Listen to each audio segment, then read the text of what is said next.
Bon après-midi à tous. C'est l'après-midi de la conférence générale des anciens. Je vois qu'il y a beaucoup de monde ici qui sont réunis à Cincinnati. C'est bien de voir tous les ministres ici. C'est vraiment un haut point de se réunir, d'avoir tous les ministres qui réunis ensemble et de revoir nos amis. C'est un week-end spécial et pour chacun d'entre nous qui vivons dans un monde qui change, nous devons accomplir la commission que Dieu nous a donnée. Vous avez entendu l'étude biblique ce matin du Dr. Ward. Je vais la traduire à un moment donné. Cela m'a fait penser à l'importance des paroles de vérité qui sont prononcées et documentées. Lorsque Dieu a créé l'humanité, il a donné tellement de caractéristiques, de bénédictions, et il a distingué les animaux du monde parce qu'il a eu un but spécial en tête pour l'humanité par rapport à nous. Vous l'avez entendu ce matin, la parole, et l'une des choses clés que Dieu nous a données, c'est la façon dont nous interagissons les uns avec les autres et dont la manière dont nous transmettons le message aux autres. Je voudrais mettre l'accent là-dessus aujourd'hui. Si vous voulez vous reporter à Genèse 1, verset 28. Dieu les bénit, Genèse 1, verset 28, et Dieu leur dit à eux, vous avez vu que Dieu a créé les poissons, les animaux, il les a bénis en disant à l'homme, soyez féconds, multipliez, remplissez la terre et assujettissez-la, et dominez sur les poissons de la mer, sur les oiseaux du ciel, et sur tout animal qui se meurt sur la terre. Et Dieu dit, il lui a donné donc l'esprit dans l'homme pour raisonner, pour faire des plans, pour apprendre sur notre environnement. Et plus tard, au chapitre 2 de Genèse, il donne les instructions à l'homme. Et au verset 15, il est dit, l'Éternel Dieu prit l'homme et le plaça dans le jardin d'Éden pour le cultiver, pour le garder. Et l'Éternel Dieu donna cet ordre à l'homme. Tu pourras manger de tous les arbres du jardin, mais tu ne mangeras pas de l'arbre de la connaissance du bien ou du mal, car le jour où tu en mangeras, tu mourras certainement. Il leur enseignait la vérité. Il leur a donné une vérité absolue, des faits. Et si vous lisez le reste du chapitre, quand il prend la côte d'Adam et il la donne à Ève, vous verrez au verset 23 que l'homme comprit ce que Dieu lui disait. La communication avait été donnée, la vérité avait été donnée. Voici cette fois celle qui est os de mes os et chair de ma chair. On l'appellera femme parce qu'elle a été prise de l'homme. C'est pourquoi l'homme quittera son père et ta mère, etc. L'homme et sa femme étaient tous deux nus, ils n'en avaient point honte. Ils avaient compris ce que Dieu avait dit. Il y avait juste une voix, un message clair pour Adam et Ève. Mais lorsque vous passez au chapitre 3, vous voyez une autre voix et d'autres mots qui sont introduits dans la vie de l'humanité. Au verset 1 du chapitre 3, le serpent était le plus rusé de tous les animaux des champs que l'Éternel avait fait. Il dit à la femme, Dieu a-t-il réellement dit, vous ne mangerez pas de tous les arbres du jardin? Il a un message différent. Il y a d'autres mots qui sont là. Il y a une autre voix. Il y a des doutes. Une voix qui crée le doute. Et Satan dit, laissez-moi mettre quelques pensées dans votre esprit qui n'étaient pas là avant. Laissez-moi défier cette mission de la vérité parce que j'ai une mission différente, n'est-ce pas? Ève répond au verset 4. Le serpent dit à la femme, vous ne mourrez point. Un mensonge. Et l'humanité avait maintenant le choix. Dieu avait dit de manger de l'arbre de vie qui était bonne, mais si tu prends de l'arbre de la connaissance du bien et du mal, en ce jour-là, tu ne mourras pas. Évidemment, pas ce jour même. En ce sens, Satan introduit un doute et Ève a fait le mauvais choix, comme nous le savons tous. Et cela a porté la mort sur l'humanité et sur elle également. Le pouvoir de la parole, le pouvoir des mots, ce qu'ils peuvent faire et ce qu'ils peuvent nous transmettre. Il n'est pas étonnant que dans le livre de Jacques, et vous connaissez probablement très bien ce passage, Jacques 4, Dieu inspire des mots qui décrivent le pouvoir de la langue, le pouvoir des mots, et le pouvoir d'emmener les gens dans une direction opposée. Dans Jacques 3, verset 8, je suis au chapitre 4.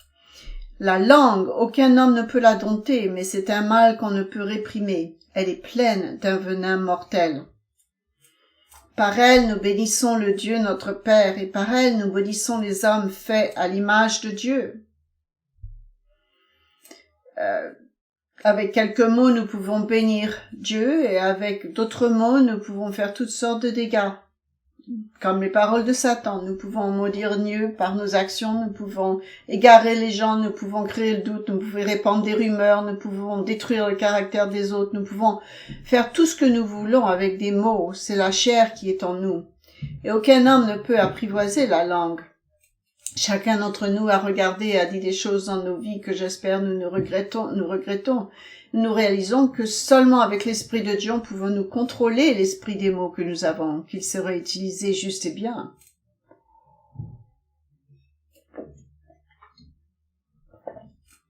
Au verset 2 du même chapitre, nous branchons tous de plusieurs manières. Si quelqu'un ne branche point en parole, c'est un homme parfait, capable de tenir tout son corps en bride. Ce contrôle de soi-même est l'un des fruits du Saint-Esprit qui nous aide et qui nous donne le pouvoir de vaincre Satan et le monde. Et si vous descendez au verset 5, il est dit « De même, la langue est un petit membre qui se vante de grandes choses. Voyez comment, comme un petit feu peut embraser une grande forêt. » Nous avons tous probablement fait cela, avons reçu des mots qui commencent un feu, et une fois que ces mots sont lancés, il est difficile de les retirer, de les effacer, et d'effacer le mal que nous aurions pu avoir si ces mots avaient été prononcés à notre sujet.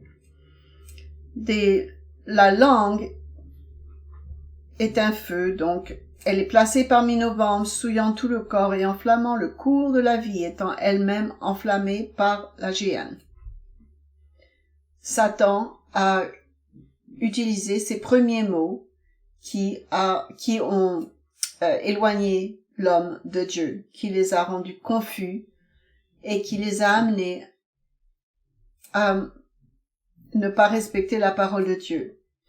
Nos paroles ont le même pouvoir sur les gens, et c'est quelque chose à quoi nous devons prêter attention.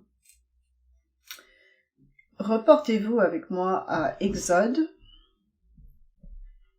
Dieu appelait l'Israël d'Égypte, et pour qu'il devienne son propre peuple spécial, il voulait avoir un modèle qui a été établi, il voulait établir un modèle qui est établi tout au long de la Bible. Nous le voyons, mais dans Exode 4, Exode,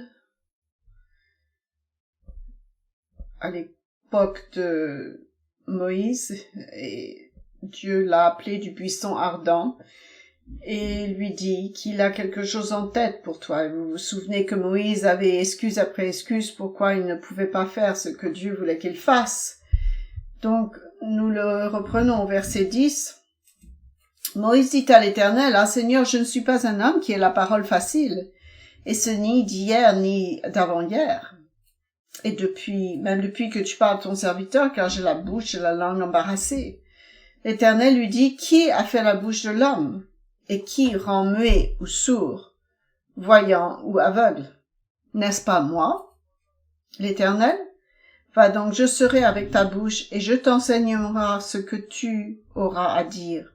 Je te donnerai les mots, Moïse. Fais-moi confiance. » Moïse répond encore au verset 14, « Oh, s'il te plaît, trouve quelqu'un d'autre, je sais qu'il y a mon frère, je sais que lui, il parle bien.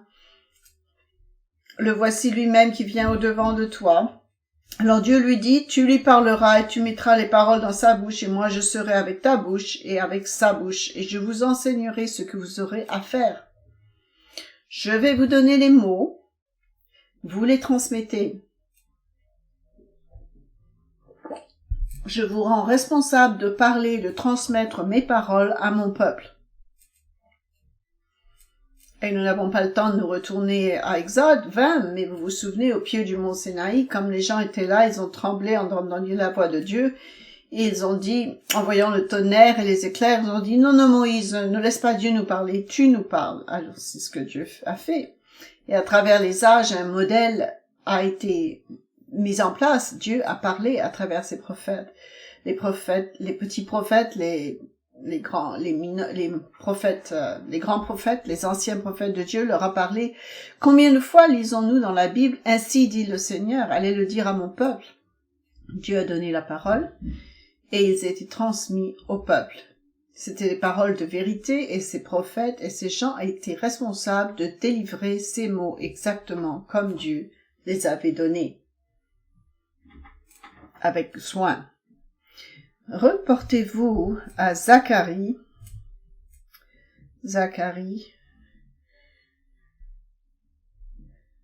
Nous lisons l'histoire de tous ces prophètes, les mots qui étaient mis dans leur bouche. Dans Zacharie.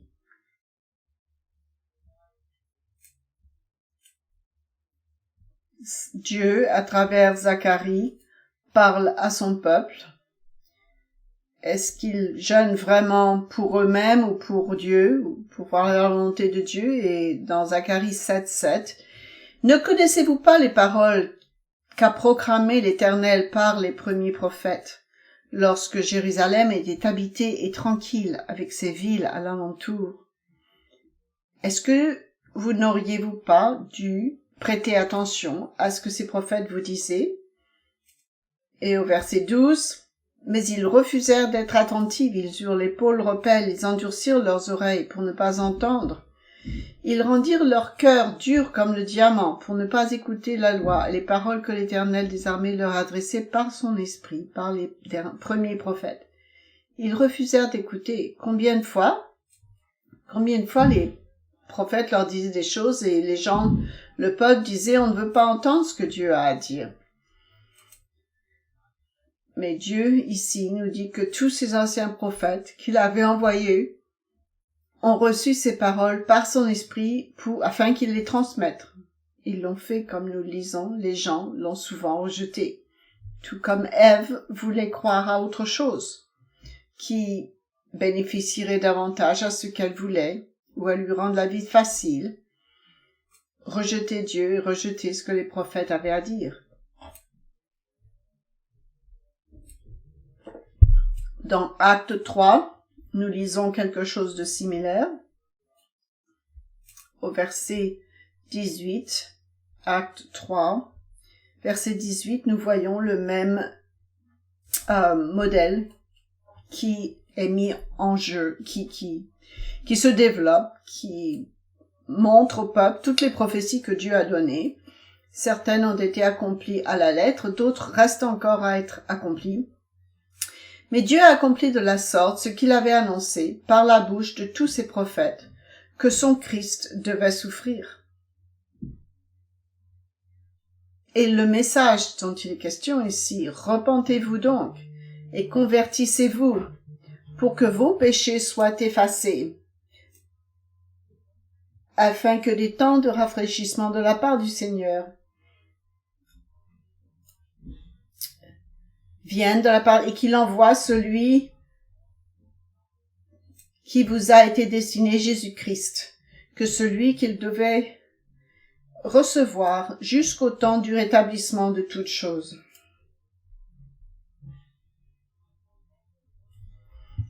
Les paroles sont vraies, les paroles sont bonnes, mais les gens les ont rejetées. Peut-être qu'ils avaient été égarés par d'autres mots qui étaient similaires, mais pas les mots de Dieu. parce qu'il y a quelque chose à dire.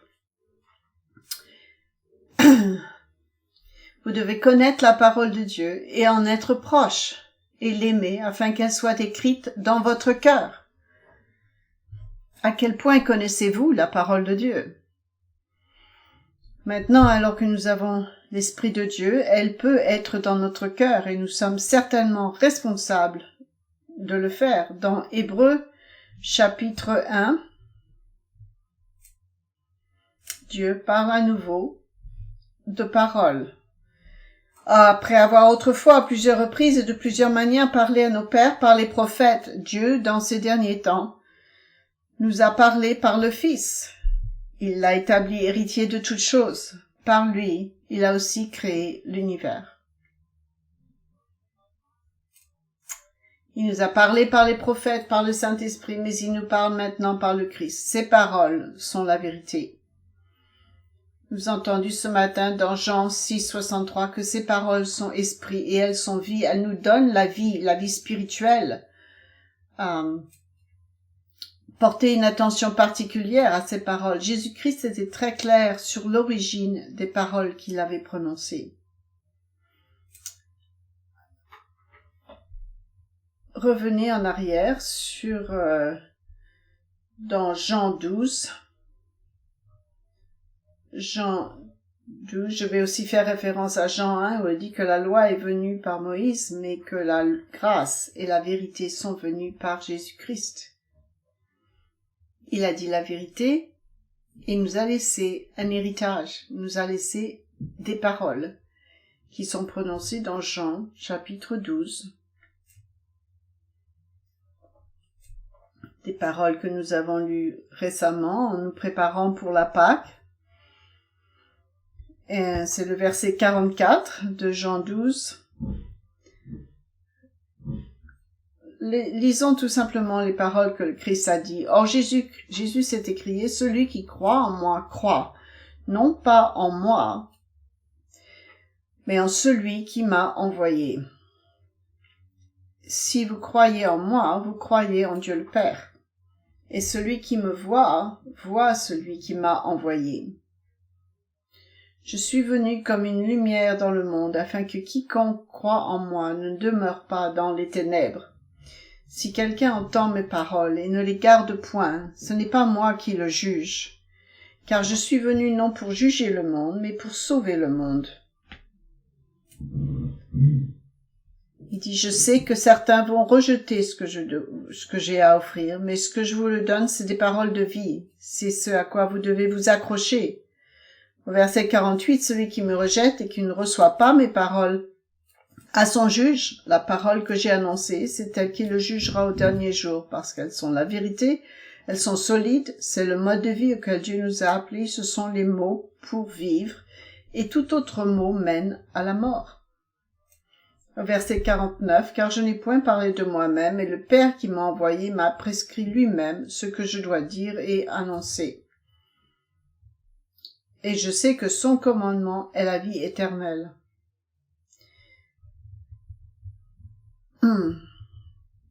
C'est pourquoi les choses que je les dis comme le Père me l'a dites. Et son commandement est la vie éternelle. Autrement dit, suivez ses paroles. Ne soyez pas trompés, ne vous laissez pas tromper par d'autres mots.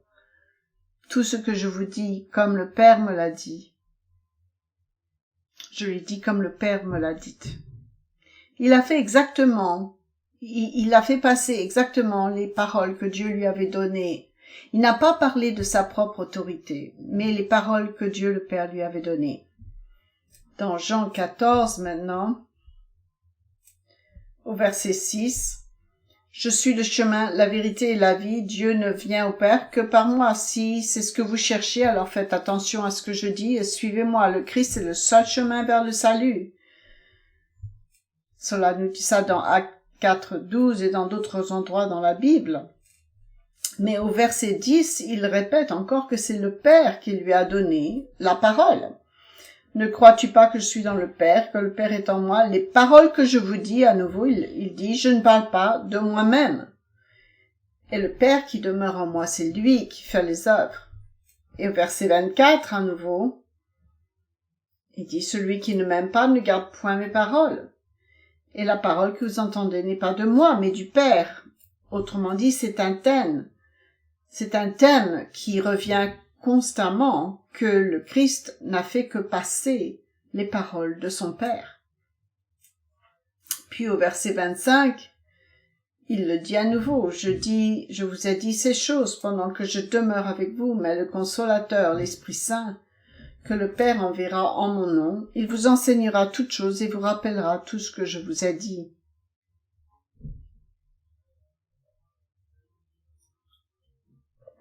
Si ces paroles sont dans votre cœur, dans votre esprit, au temps voulu, le Saint-Esprit vous ramènera à votre esprit ces paroles pour vous guider, pour vous conduire à la vie. Tous basés sur la vérité. Dans Jean 17,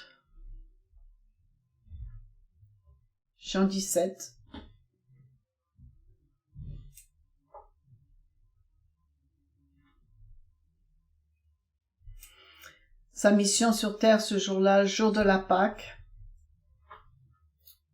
il parlait à Dieu le Père, le Christ dit, il n'a pas dit le passage, j'ai fait connaître ton nom aux hommes, il dit au verset 6 de Jean 17, j'ai fait connaître ton nom aux hommes que tu m'as donné au milieu du monde. Ils étaient à toi et tu me les as donnés. Et ils ont gardé ta parole. Maintenant, ils ont connu que tout ce que tu m'as donné vient de toi. Car je leur ai donné les paroles que tu m'as données. Et ils les ont reçues. Et ils ont vraiment connu que je suis sorti de toi. Et ils ont cru que tu m'as envoyé. Je leur ai donné les paroles et ils les ont écoutées, ils les ont reçues. Ils ont vécu par ces mots. Ils étaient disciples. Posons un moment pour comprendre ce que le mot disciple signifie. Les hommes qui suivent, les hommes et les femmes qui suivent Jésus-Christ. Qu'est-ce qu'un disciple? Qu'est-ce que fait un disciple?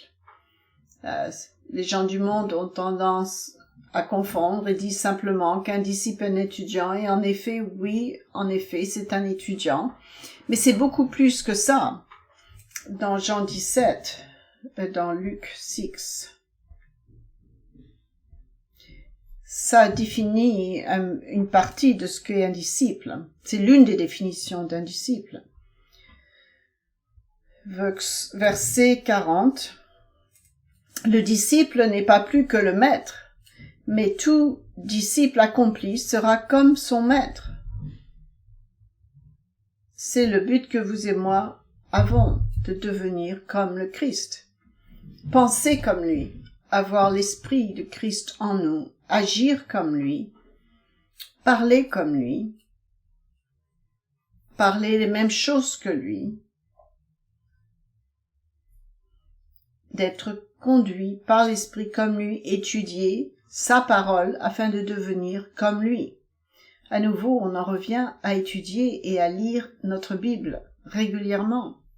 Le Christ envoie certains de ses disciples, si vous vous souvenez, pour aller vers les tribus perdues d'Israël. Il leur donne des instructions spécifiques alors qu'ils se rendent dans ces différentes villes pour faire des choses comme ils l'ont vu faire. Il leur dit de quoi prêcher, il leur dit quoi faire, il leur dit quoi prendre et quoi ne pas prendre.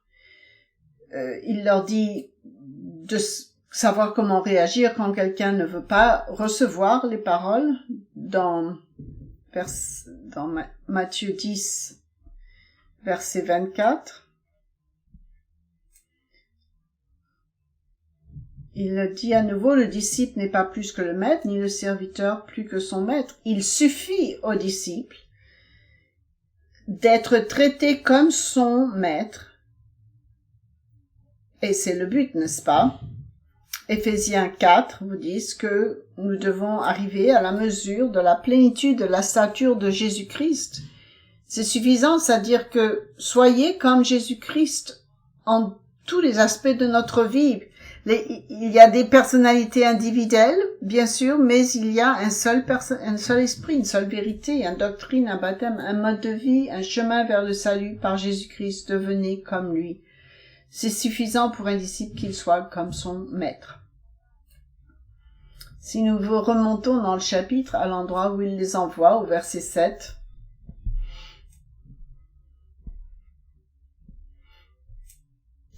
allez, prêchez et dites, le royaume des cieux est proche. N'est-ce pas les premiers mots enregistrés de se repentir pour pouvoir entrer dans le royaume? Laisse-les savoir. Le plan était de faire savoir au monde qu'il fallait qu'ils se repentent afin de pouvoir entrer dans le royaume. Et le Christ leur a dit quoi faire lorsqu'ils n'allaient pas recevoir ce message. C'est triste, mais c'est comme ça. Certains ne veulent pas le recevoir. Beaucoup ne veulent pas le recevoir. Il dit, méfiez-vous des hommes, parce que ils vont vous... Il n'a pas dit le passage. Il dit qu'on serait livré. Mettez-vous en garde des hommes au verset 17, car ils vous livreront aux tribunaux, ils vous battront de verges dans leurs synagogues. Vous serez menés à cause de moi devant des gouverneurs et devant des rois pour servir de témoignage à eux aux païens. Vous savez, c'est très difficile, mais vous savez, c'est une opportunité pour vous de leur prêcher l'évangile. Vous défendez ce que vous croyez, vous prêchez que c'est vous, et vous n'hésitez pas devant la menace de l'homme. Car plus tard, dans le chapitre, il est dit, ne soyez pas conscients, n'ayez pas peur de ce que l'homme peut faire, mais soyez conscients de ce que Dieu peut vous faire. Au terme de la vie, vous serez amenés donc devant les gouverneurs. Mais lorsque on vous livrera, verset 19, ne vous inquiétez pas ni de la manière dont vous parlerez, ni de ce que vous direz. Ce que vous aurez à dire vous sera donné à l'heure même. Dieu vous fournira les paroles, il sait ce qui se passe. Et il peut nous donner les paroles, tout comme il les a données aux prophètes d'autrefois, tout comme il a donné les paroles à Jésus-Christ. Comme il nous a donné ces paroles dans la Bible. C'est le même esprit. Vous et moi. Dieu dit que les mots sont importants pour que, lorsque vous parlez, faites attention. Mais revenons à Jean 17.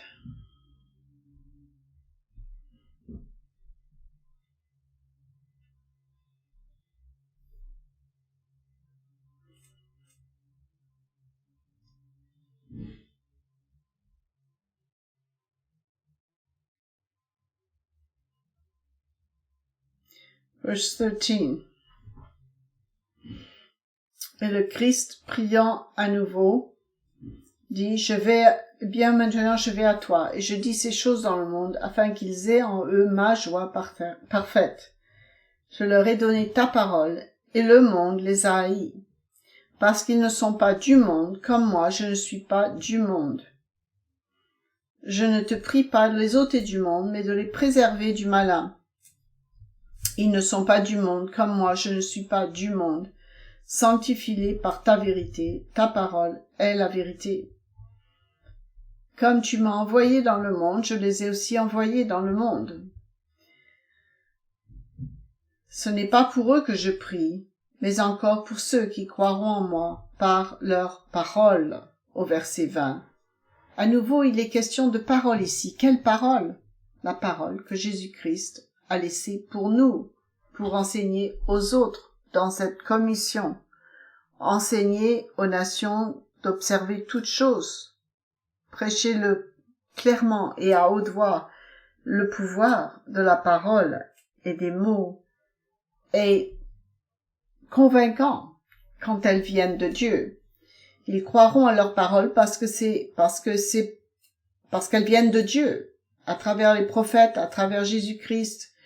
Dans Éphésiens 4, vous voyez que Paul a reçu les paroles de Jésus-Christ et il est allé prononcer les mêmes paroles que le Christ lui avait données. Vous voyez qu'à travers l'œuvre de l'Église, les doctrines sont transmises, la parole de Dieu est transmise. Passons à Éphésiens 4. Bien entendu, lorsque vous lisez la première partie du livre d'Éphésiens, vous lisez, concernant l'unité que Dieu veut que nous ayons, et dont il est question dans Jean 17, combien de fois le Christ a dit que nous devons être un comme lui et Dieu le Père sont unifiés. Dans la première partie d'Éphésiens 4, c'est cela dont il est question. On nous rappelle de conserver l'unité de l'esprit. Et au verset 13, c'est ce que font les disciples. Jusqu'à ce que nous soyons tous parvenus à l'unité de la foi, de la connaissance du Fils de Dieu, à l'état d'homme fait, à la mesure de la statue parfaite de Christ. Ainsi, nous ne serons plus des enfants flottants et emportés à tout vent de doctrine, par la tromperie des hommes, par leur ruse, dans les moyens de séduction. Cela peut causer des problèmes pour nous, spirituellement, et pour les autres. Restez avec la vérité. Laissez la Bible vous guider et vous amener à toute cette vérité qu'il veut que vous ayez. Et au verset 15, vous verrez que la vérité est un verbe en hébreu. Mais en professant la vérité dans l'amour, nous croirons à tous égards en celui qui est le chef, Christ. Les disciples, à nouveau, c'est suffisant qu'il faut devenir comme lui. C'est le but. À nouveau, verset 25, il est question de parler à nouveau. Pourquoi renoncer au mensonge et que chacun de vous parle selon la vérité à son prochain? Car si nous sommes membres les uns des autres, il cite Zacharie 8, verset 16 ici, il dit « Débarrassez-vous du mensonge, que chacun dise la vérité à son prochain. » Dans la vérité, dans l'Église, où que vous soyez, dites la vérité. Paul a écrit ces mots comme inspirés par Dieu. Assurez-vous que ce n'est pas juste votre vérité. Il a écrit à l'église à Corinthe, qui avait vécu des temps difficiles. Si vous savez, l'église de Corinthe était une ville païenne remplie d'idolâtrie et d'immoralité sexuelle. C'était la façon dont ils vivaient. Et cela avait également affecté l'église de Corinthe. Vous pouvez le lire dans les premières épîtres aux Corinthiens. Vous voyez toutes ces choses qui ont lieu dans l'église. Ils n'ont aucune idée comment résoudre les conflits les uns avec les autres. Ils ne suivent pas les paroles de Dieu. Au lieu de s'arranger, ils vont dans la cour, ils vont devant les tribunaux et ils sont pleins d'orgueil et ils se sont gonflés les uns avec les autres. Il y a l'immoralité sexuelle. Ils tolèrent le péché dans l'église. Ils ne disent pas mettez ce pécheur en dehors de l'église.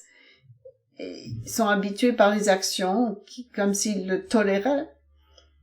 Il y a même une controverse sur la façon d'observer la Pâque.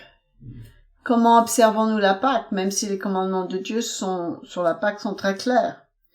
Il y a cet esprit qui consiste à faire la fête un petit peu.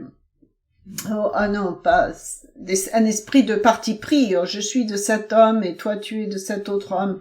Et Paul écrit à l'église de Corinthe, qui n'est pas très différente de la société dans laquelle nous vivons aujourd'hui, non pas très différente des choses auxquelles nous faisons face dans l'église, dans certaines régions, parce que Paul a écrit dans Corinthiens qu'ils surviennent également dans nos congrégations. Nous sommes après tous humains, nous avons fait des erreurs, nous sommes tous là pour apprendre à faire les choses que Dieu veut que nous fassions.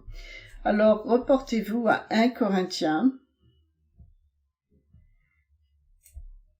et chapitre 1 et verset 11.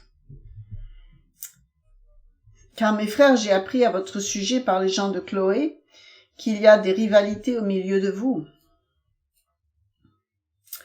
Vous allez au chapitre 3, il continue, il y a des versets intermédiaires dont il parle des choses qu'on ne peut pas se glorifier en nous-mêmes parce qu'il n'y a rien de ce que nous faisons.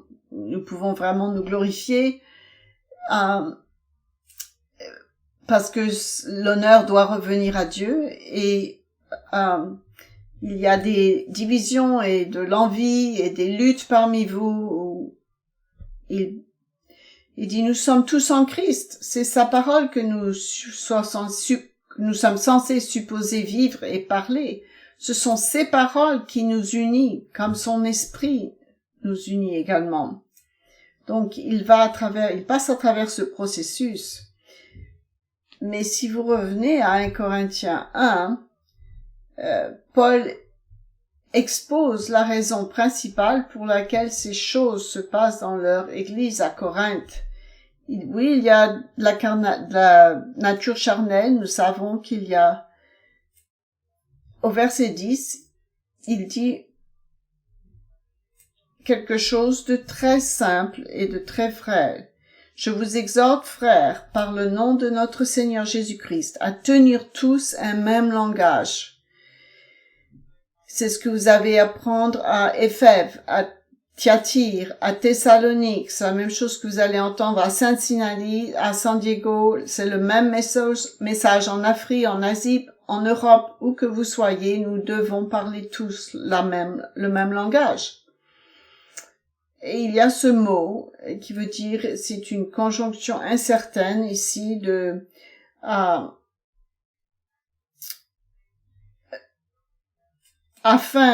mot est ici est traduit différemment dans différentes versions, mais c'est une sorte de quelque chose de cause à conséquence. Donc le but de tenir tous un même langage est de ne point avoir de division parmi nous. Mais être parfaitement unis dans un même esprit, dans un même sentiment. Ce n'est pas votre opinion et notre opinion, une petite ride, non pas notre propre opinion sur quelque chose qu'on a lu sur l'internet, mais que nous parlions tous les mêmes choses. Il y a une raison pour cette conférence. Nous devons être prudents avec la parole de Dieu, la comprendre, et nous devons la prêcher comme Dieu le veut. Je vais vous donner 3 versets et vous pouvez les rechercher dans versets 35 à 6. Il est dit de ne pas ajouter rien aux mots de la parole de Dieu. Dans Deutéronome 12:32, faites attention à la parole de Dieu, n'y ajoutez rien, n'en retirez rien, prêchez-le et faites-le comme le Christ. C'est ici la même chose dans Apocalypse 20, où il est dit que si quelqu'un ajoute à cette prophétie, le jugement sera sur lui. La prophétie, Dieu s'attend et c'est notre responsabilité alors que son peuple prononce la parole avec soin et la vie. Et qu'elle est un exemple de cette vérité. Nous avons tous été appelés à faire la volonté de Dieu. Nous avons tous une commission, tous ensemble, pour faire la commission que Dieu nous a apportée, à prêcher la parole de Dieu et rien d'autre, à l'enseigner et à la vivre dans notre vie personnelle et dans nos congrégations. Assurons-nous de faire attention, de planifier et de travailler, de nous efforcer, comme Paul dit, de parler le même langage.